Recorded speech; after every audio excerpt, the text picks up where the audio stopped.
ओम शांति। 6 जनवरी 2023। मीठे प्यारे बाबा के आज के मधुर महावाक्य। आज की मुरली के कुछ मुख्य पॉइंट्स। आज बाबा हमें समझाते कि हम बच्चों को स्वयं की डीप चेकिंग करनी है, किसी भी विकार के अंश को समाप्त करना है, खास तौर पे क्रोध के ऊपर अटेंशन देना है, क्योंकि वह बहुत दुखदाई है, अपने को भी दुख देता है और औरों को भी दुख देता है। हम बच्चों को नशा रहना चाहिए कि हम ईश्वरीय संतान हैं, श्रीमत पर चल भारत को विष्णुपुरी बना रहे हैं, जहाँ सब पक्के वैष्णव होंगे। इसलिए हमें सर्विस के प्रति उमंग उत्साह रहना चाहिए। हम बच्चों को स्वदर्शन चक्रधारी बन कर्मेंद्रियों से मालिक बन कर्म कराना है, जिससे हम स्वयं भी दुख के चक्करों से मुक्त होंगे और सबको मुक्त करवा पाएंगे। बाबा समझाते कि जो बच्चे अकाल तख्त नशीन बन अपनी श्रेष्ठ शान में रहते हैं, वह कभी परेशान नहीं होते। तो चलिए सुनते हैं हम आज की बाबा की मीठी प्यारी मुरली। ओम शांति। बाबा कहते, मीठे बच्चे, क्रोध बहुत दुखदाई है। यह अपने को भी दुखी करता तो दूसरों को भी दुखी करता। इसलिए श्रीमत पर इन भूतों पर विजय प्राप्त करो। प्रश्न, कल्प कल्प का दाग किन बच्चों पर लगता है? उनकी गति क्या होती है? उत्तर, जो अपने को बहुत होशियार समझते, श्रीमत पर पूरा नहीं चलते, अंदर कोई न कोई विकार गुप्त व प्रत्यक्ष रूप में है, उसे निकालते नहीं, माया घेराव करती रहती है। ऐसे बच्चों पर कल्प कल्प का दाग लग जाता है। उन्हें फिर अंत में बहुत पछताना पड़ेगा। वह अपने को घाटा डालते हैं। गीत, आज अंधेरे में है इंसान। ओम शांति। बच्चे जानते हैं कि बेहद का बाप, जिसको हेवनली गॉड फादर कहा जाता है, वह सबका बाप है। वह बच्चों को सम्मुख बैठ समझाते हैं। बाप तो सभी बच्चों को इन नयनों से देखते हैं। उनको बच्चों को देखने के लिए दिव्य दृष्टि की दरकार नहीं। बाप जानते हैं, परम धाम से बच्चों के पास आया हुआ हूँ। ये बच्चे भी यहाँ देहधारी बन पाठ बजा रहे हैं। इन बच्चों को सम्मुख बैठ पढ़ाता हूँ। बच्चे भी जानते हैं, बेहद का बाप जो स्वर्ग की स्थापना करने वाला है, वह फिर से हमको भक्ति मार्ग के धक्कों से छुड़ाए हमारी ज्योत जगा रहे हैं। सभी सेंटर्स के बच्चे समझते हैं कि अब हम ईश्वरीय कुल के व ब्राह्मण कुल के हैं। सृष्टि का रचता कहा जाता है परम पिता परमात्मा को। सृष्टि कैसे रची जाती है, वह बाप बैठ समझाते हैं। बच्चे जानते हैं, माता पिता बगैर कभी मनुष्य सृष्टि रची नहीं जा सकती। ऐसे नहीं कहेंगे कि पिता द्वारा सृष्टि रची जाती है। नहीं, गाया ही जाता है, तुम माता पिता। यह माता पिता सृष्टि रचकर फिर उन्हों को लायक बनाते हैं। यह बड़ी खूबी है। ऐसे तो नहीं ऊपर से देवताएं आकर धर्म स्थापन करेंगे, जैसे क्राइस्ट क्रिश्चियन धर्म की स्थापना करते हैं, तो क्राइस्ट को भी क्रिश्चियन लोग फादर कहते हैं।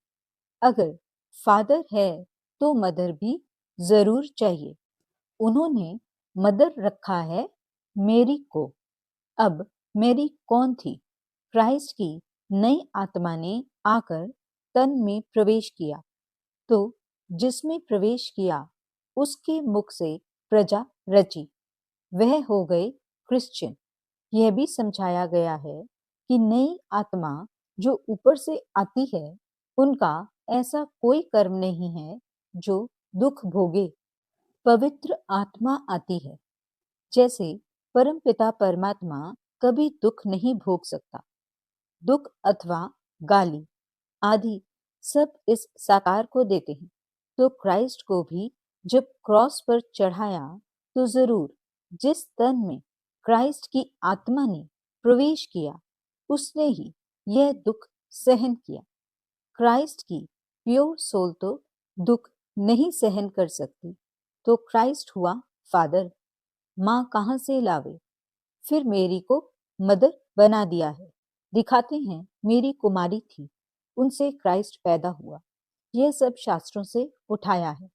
दिखाया है ना, कुंती कन्या थी, उनसे कर्ण पैदा हुआ। अब यह दिव्य दृष्टि की बात है, परंतु उन्होंने फिर कॉपी किया है।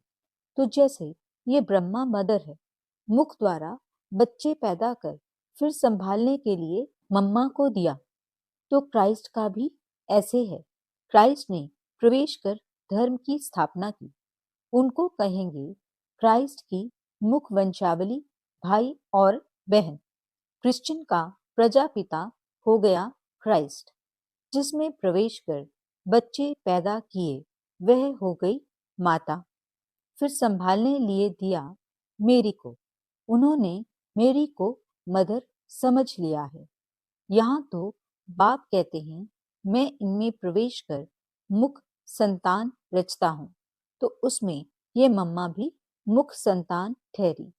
यह है डिटेल में समझने की बातें। दूसरी बात, बाप समझते हैं आज एक पार्टी आबू में आने वाली है वेजिटेरियन का प्रचार करने, तो उनको समझाना है बेहद का बाप अब देवी देवता धर्म की स्थापना कर रहे हैं जो पक्के वेजिटेरियन थे।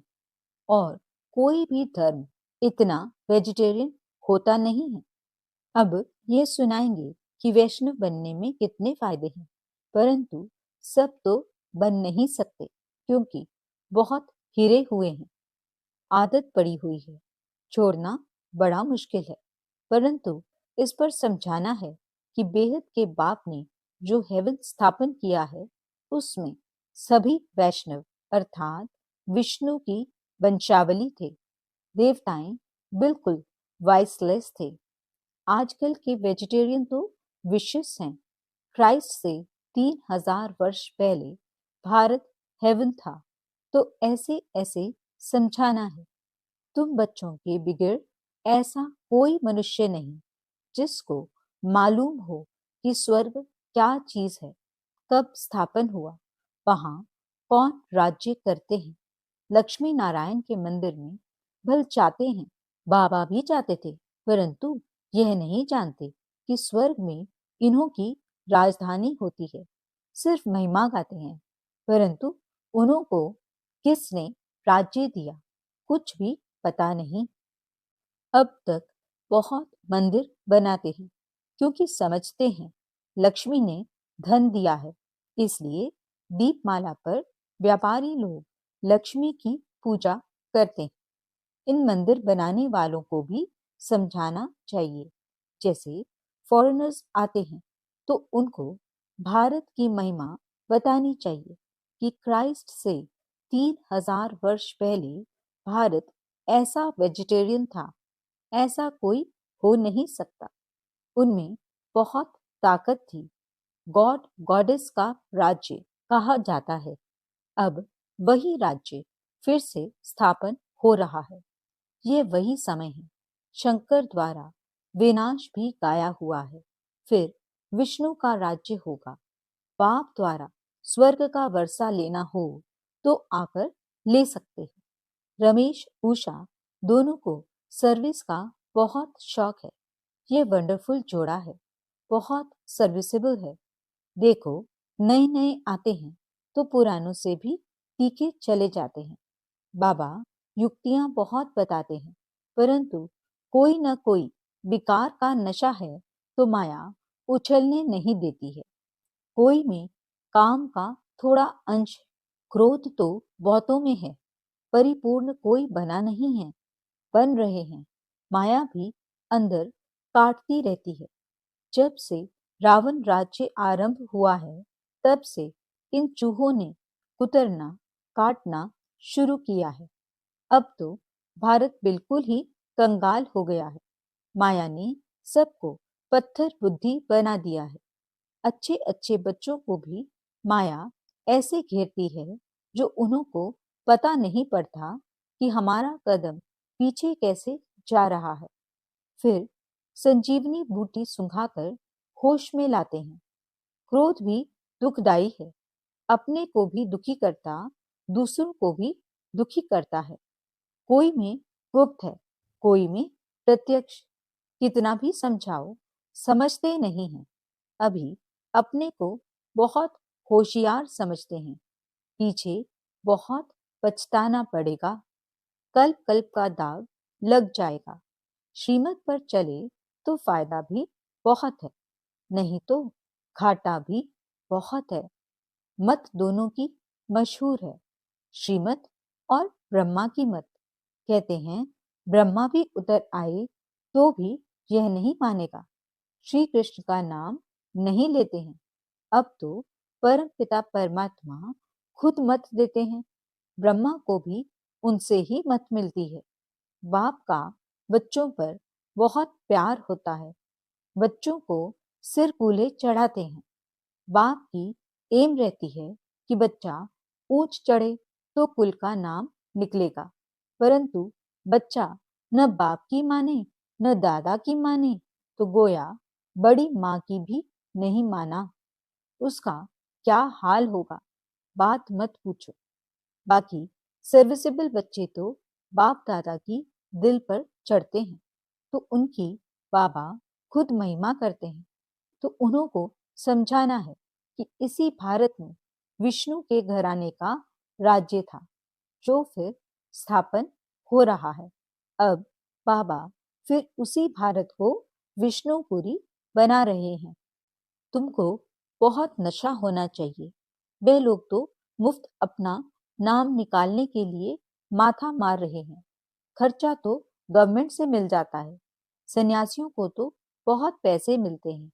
अभी भी कहते हैं भारत का प्राचीन योग सिखलाने चाहते हैं तो झट पैसे देंगे। बाबा को तो किसी के पैसे की दरकार नहीं।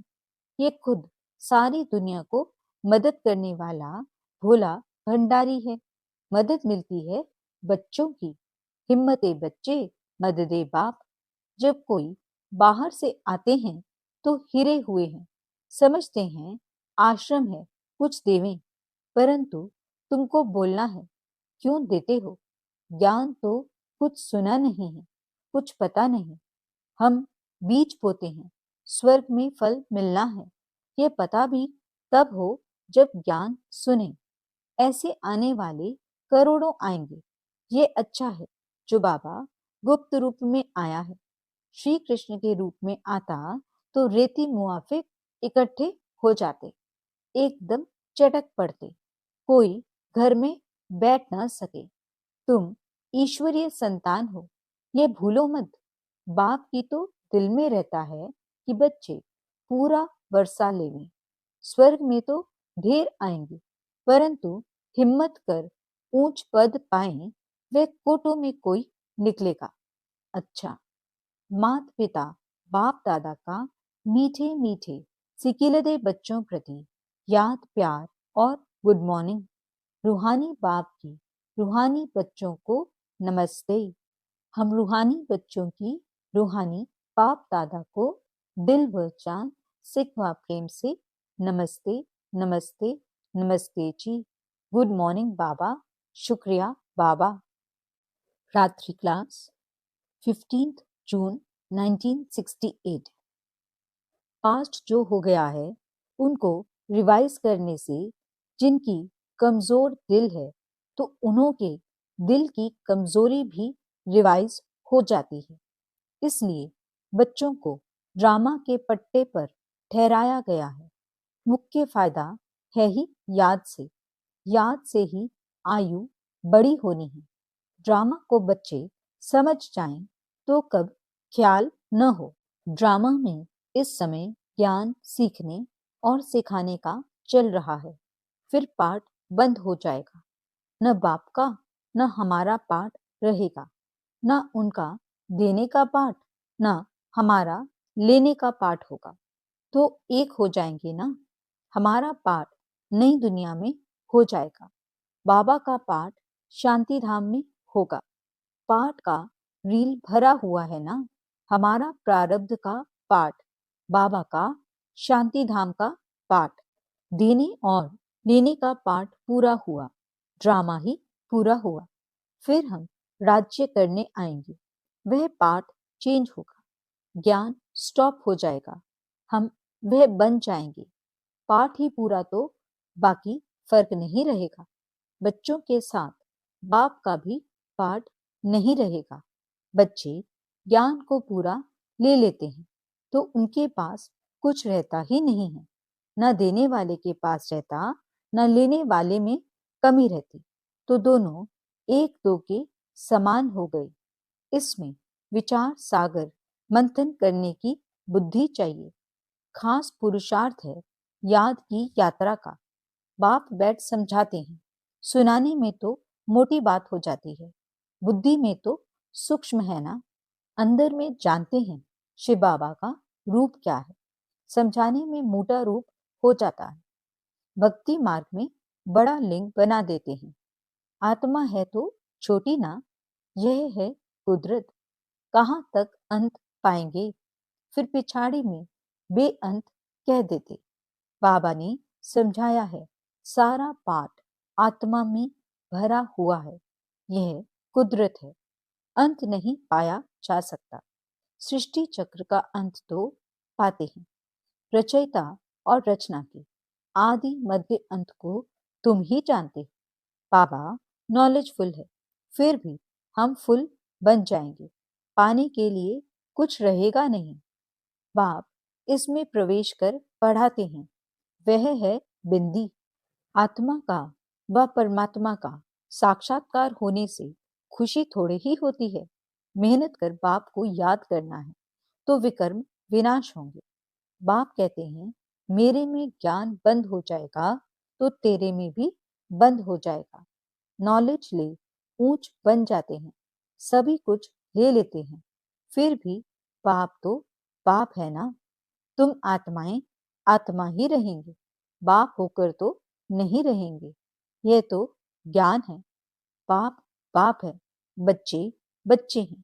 ये सभी विचार सागर मंथन कर डीप में जाने की बातें हैं। यह भी जानते हैं, जाना तो सभी को है, सभी चले जाने वाले हैं, बाकी आत्मा जाकर रहेगी। सारी दुनिया ही खत्म होनी है, इसमें निडर रहना होता है। पुरुषार्थ करना है निडर हो रहने का, शरीर आदि का कोई भी भान न आए, उसी अवस्था में जाना है। बाप आप समान बनाते हैं, तुम बच्चे भी आप समान बनाते रहते हो। एक बाप की ही याद रहे, ऐसा पुरुषार्थ करना है। अभी टाइम पड़ा है, यह रिहर्सल तीखी करनी पड़े। प्रैक्टिस नहीं होगी तो खड़े हो जाएंगे, टांगे थिरकने लग पड़ेंगी और हार्ट फेल अचानक होता रहेगा। तमो प्रधान शरीर को हार्ट फेल होने में देरी थोड़े ही लगती है। जितना अशरीरी होते जाएंगे, बाप को याद करते रहेंगे तो नजदीक आते जाएंगे। योग वाले ही निडर रहेंगे।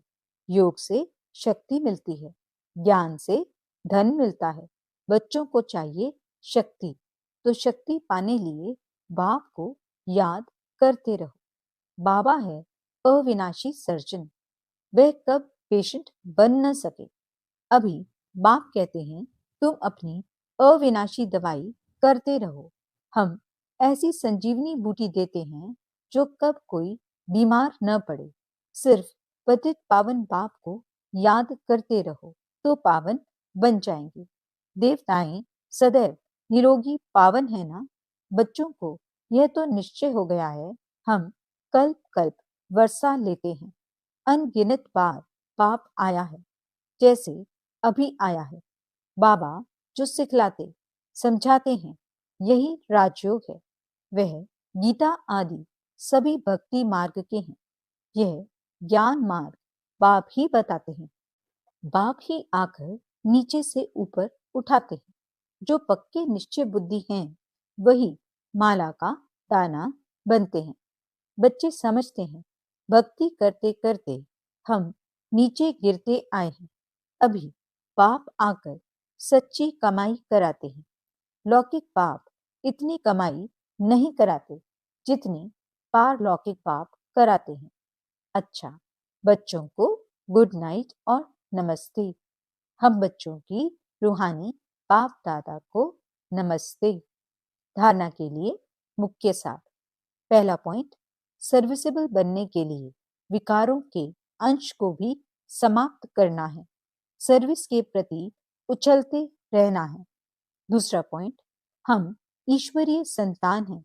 श्रीमत पर भारत को विष्णुपुरी बना रहे हैं, जहां सब पक्के वैष्णव होंगे। इस नशे में रहना है। वरदान, दुख के चक्करों से सदा मुक्त रहने और सबको मुक्त करने वाले स्वदर्शन चक्रधारी भव। जो बच्चे कर्मेंद्रियों के वश होकर कहते हैं कि आज आंख ने, मुख ने व दृष्टि ने धोखा दे दिया, तो धोखा खाना अर्थात दुख की अनुभूति होना। दुनिया वाले कहते हैं, चाहते नहीं थे लेकिन चक्कर में आ गए। लेकिन जो स्वदर्शन चक्रधारी बच्चे हैं, वे कभी किसी धोखे के चक्कर में नहीं आ सकते। वह तो दुख के चक्करों से मुक्त रहने और सबको मुक्त करने वाले मालिक बन सर्व कर्मेंद्रियों से कर्म कराने वाले हैं। स्लोगन, अकाल तख्त नशीन बन अपनी श्रेष्ठ शान में रहो तो कभी परेशान नहीं होंगे। अच्छा, ओम शांति।